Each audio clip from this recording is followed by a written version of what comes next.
In today's video, I'm going to teach you how to make someone an owner on Connecteam. Whether you're managing a team or need to delegate responsibilities, adjusting roles within Connecteam can be crucial for efficient operations. Let's dive into the process step by step and ensure you understand each part clearly. First, you'll want to log into your Connecteam account. Once you're in, head over to your dashboard. This is your central hub where you can manage all your team activities, and it's where we'll begin our journey today. Next, look to the left-hand side of your screen. You'll see a navigation bar there. Click on the Users tab. This section allows you to view everyone who is currently part of your Connecteam account.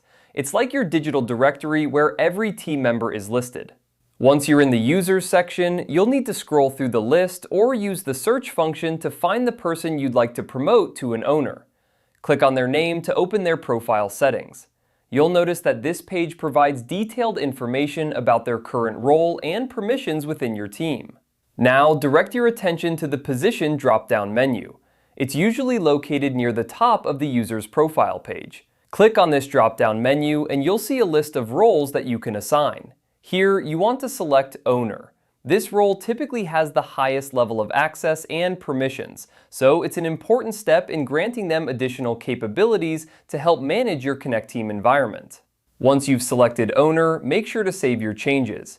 This is a crucial step to ensure that the update takes effect. After saving, the person you've selected will have their role updated to Owner. They'll now be able to help you manage settings, assign tasks, and oversee the team more effectively. And there you have it. You've successfully changed someone's role to owner in Connecteam. Remember, with great power comes great responsibility, so make sure the person you choose is ready to take on these new duties. This change can greatly enhance your team's management capabilities, allowing for a more collaborative and efficient working environment. If you have any questions or need further assistance, be sure to explore Connecteam's help resources or get in touch with their support team for more detailed guidance. Thanks for watching, and I hope this tutorial was helpful. Don't forget to like and subscribe for more tips and tutorials, and I'll see you in the next video.